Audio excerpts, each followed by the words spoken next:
नमस्कार, one India Hindi में आपका स्वागत है। मैं हूं राहुल कुमार। आरजेडी सुप्रीमो लालू प्रसाद यादव के लिए आज का दिन काफ़ी बुरा साबित हुआ, क्योंकि लालू प्रसाद यादव चारा घोटाले के डोरंडा केस में भी दोषी ठहराए गए हैं। 950 करोड़ रुपए के देश के बहुचर्चित चारा घोटाले के सबसे बड़े डोरंडा ट्रेजरी से 139 करोड़ 35 लाख रुपए के गबन केस में मंगलवार को फैसला आ गया। सीबीआई की विशेष अदालत ने आरजेडी सुप्रीमो लालू प्रसाद यादव सहित 75 आरोपियों को दोषी करार दिया है। वहीं 24 लोगों को बरी कर दिया है। सजा का ऐलान 18 फरवरी को होगा। जैसे ही आरजेडी सुप्रीमो के दोषी करार देने की सूचना बाहर आई, पटना से लेकर रांची तक उनके समर्थकों में मायूसी छा गई। वहीं दूसरी ओर फैसले के बाद पुलिस का पहरा सख्त कर दिया गया है। इस मामले में सुनवाई के लिए लालू प्रसाद यादव 24 घंटे पहले ही रांची पहुंच गए थे। वो रांची के स्टेट गेस्ट हाउस में ठहरे हुए थे। इससे पहले लालू प्रसाद यादव को चारा घोटाले से जुड़े 4 मामलों में करीब 14 साल की सजा सुनाई गई है। ये मामले दुमका, देवघर और चाईबासा कोषागार से जुड़े थे। सजा के साथ साथ उनको 60 लाख का जुर्माना भी भरना पड़ा था। फिलहाल लालू प्रसाद यादव जमानत पर बाहर हैं। लालू प्रसाद यादव की तबीयत फिलहाल ठीक नहीं है। माना जा रहा था कि सीबीआई इस बात को ध्यान में रखकर कुछ राहत दे सकती थी, लेकिन कोर्ट से राहत नहीं मिली और कोर्ट ने लालू प्रसाद यादव को दोषी पाया। फिलहाल सजा का ऐलान होना बाकी है। अगर 3 साल से कम की सजा होती है तो यहीं से लालू प्रसाद यादव को जमानत मिल जाएगी। अगर ऐसा नहीं हुआ तो लालू को कस्टडी में लिया जाएगा और एक बार फिर लालू यादव सलाखों के पीछे जाएंगे।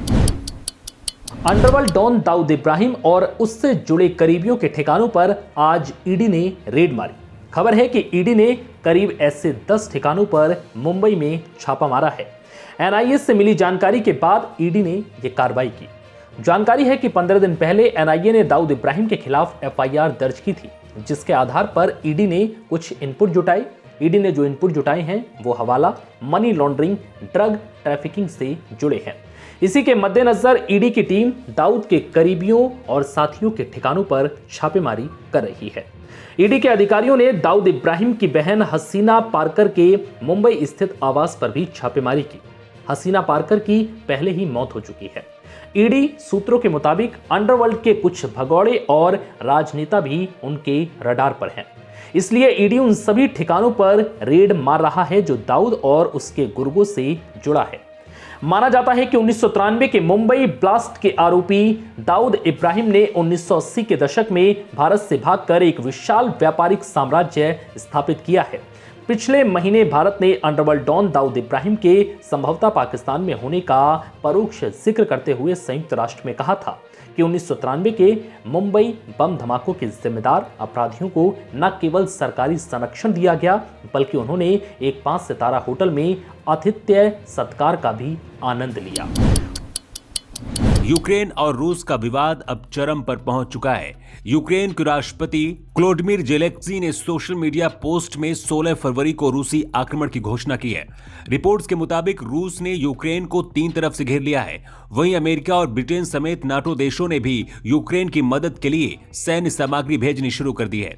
अमेरिकी अधिकारियों ने पिछले हफ्ते यूक्रेन सीमा पर 1 लाख रूसी सैनिकों के तैनात होने की जानकारी दी थी, लेकिन अब अधिकारियों का कहना है कि यूक्रेन सीमा पर रूस ने 1,30,000 से ज्यादा सैनिक डटे हुए हैं। इनमें से 1.12 लाख जवान सेना और 18,000 जवान नौसेना और वायुसेना के हैं।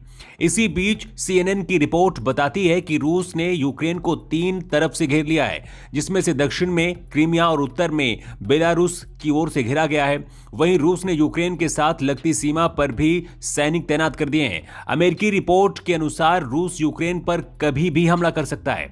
बीती रात यूक्रेन के राष्ट्रपति क्लोडमिर जेलेंस्की ने राष्ट्र को संबोधित करते हुए वीडियो पोस्ट किया। एक राष्ट्रपति क्लोडमिर जेलेंस्की ने 16 फरवरी को रूसी आक्रमण की घोषणा कर दी है, यानी कि अगले 40 घंटे में कभी भी युद्ध हो सकता है। जेलेंस्की ने कहा है कि हमें बताया गया है कि 16 फरवरी हमले का दिन होगा। यूक्रेन इस दिन एकता दिवस मनाएगा। इससे जुड़ा दस्तावेजों पर हस्ताक्षर किए जा चुके हैं। अमेरिकी खुफिया एजेंसी ने भी इससे पहले चेतावनी जारी करते हुए कहा था कि रूस ने हमले के लिए बुधवार का दिन तय किया है, जब जेलेंस्की ने कहा था कि अगर आपके पास रूस के हमले को लेकर 100% पुख्ता सबूत है तो हमें दें। रूस की अमेरिका, फ्रांस समेत कई देशों से तनाव को खत्म करने के लिए बातचीत हुई है, लेकिन सभी बातचीत बेनतीजा रही। अमेरिकी राष्ट्रपति जो बाइडेन ने भी पुतिन से युद्ध टालने की अपील की थी और चेतावनी भी दी थी कि अगर युद्ध हुआ तो रूस को करारा जवाब मिलेगा, लेकिन इसका असर रूस पर नहीं हुआ और अब तीसरे विश्व युद्ध की आहट सुनाई देने लगी है। रिपोर्ट्स में दावा किया गया है कि रूस ने यूक्रेन को पूर्वी यूक्रेन, बेलारूस और क्रीमिया की तरफ से घेर लिया है। सीएनएन की रिपोर्ट में सैटेलाइट तस्वीरों के आधार पर बताया गया है कि क्रीमिया के उत्तरी पश्चिमी तट पर स्लावने शहर के पास भी बख्तरबंद गाड़ियां तैनात हैं। सैटेलाइट तस्वीर में यूक्रेन सीमा से 140 किलोमीटर दूर रूसी सैनिकों के टेंट दिखाई दे रहे हैं। आपको बता दें कि यूक्रेन के साथ अमेरिका, ब्रिटेन समेत यूरोपीय देशों और नाटो है। यूक्रेन के रक्षा मंत्री ओलेस्की रेजनिकोव ने ट्वीट करके बताया है कि अभी तक 1500 टन की सैन्य सामग्री मिल चुकी है। इसमें हथियार, ग्रेनेड और गोला बारूद जैसी सैन्य सामग्री शामिल है। पंजाब विधानसभा चुनाव को लेकर बीजेपी और कांग्रेस में जबरदस्त जंग चल रही है। जुबानी जंग के साथ ही रैलियों में भी इसका असर देखा जा रहा है। 20 फरवरी को पंजाब में विधानसभा चुनाव के लिए वोटिंग होनी है।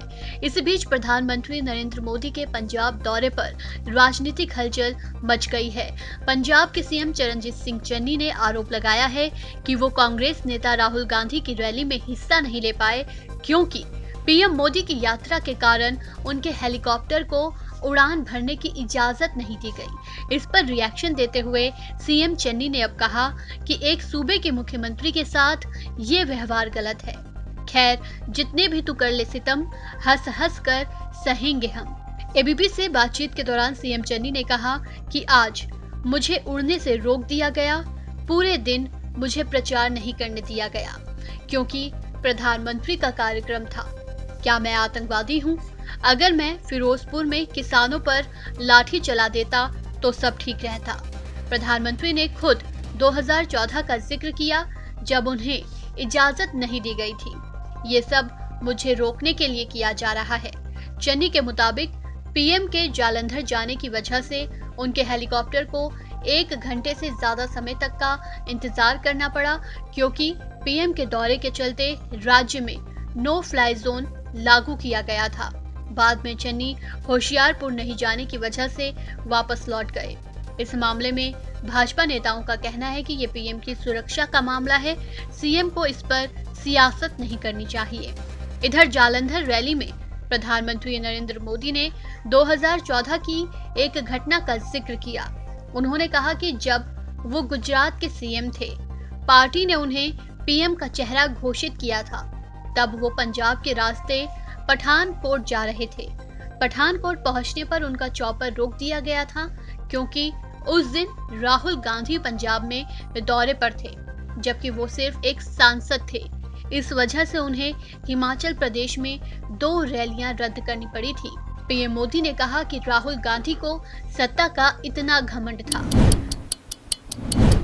भारत में कोरोना वायरस संक्रमण अब दम तोड़ने लगा है। कोरोना के दैनिक मामलों में लगातार गिरावट जारी है। नए मामले घटकर 30,000 से नीचे आ गए हैं। वहीं मौत के आंकड़े में भी कमी दर्ज की जा रही है, जो एक राहत की बात कही जा सकती है। केंद्रीय स्वास्थ्य मंत्रालय की ओर से मंगलवार को जारी आंकड़ों के मुताबिक पिछले 24 घंटों में देश में कोरोना वायरस के 27,409 नए मामले सामने आए हैं। बीते दिन के मुकाबले नए मामलों में करीब 7,000 की कमी दर्ज की गई है। एक दिन पहले कोरोना के 34,113 नए केस दर्ज किए गए थे। वहीं पिछले 24 घंटों में 347 नई मौतें दर्ज की गई हैं, जबकि एक दिन पहले ये आंकड़ा 346 दर्ज किया गया था। वहीं बीते दिन में 82,817 लोग कोरोना से रिकवर भी हुए हैं। देश में दैनिक पॉजिटिविटी रेट 2.23% दर्ज की गई है। कोरोना महामारी की शुरुआत से लेकर अब तक कुल 4,26,92,943 लोग संक्रमण की चपेट में आए हैं।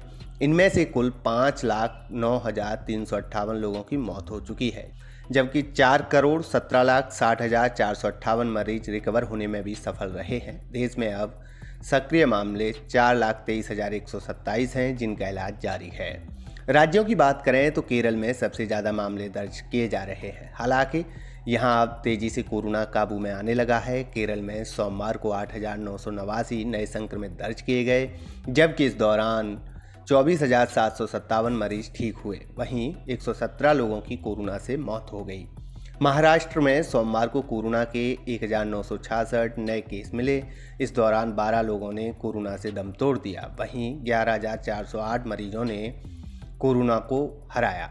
इसी तरह मध्य प्रदेश में बीते दिन 1,760 नए मरीजों की पुष्टि हुई, जबकि इस दौरान 4 लोगों की कोरोना से जान चली गई। गुजरात में सोमवार को 1040 नए मामले सामने आए।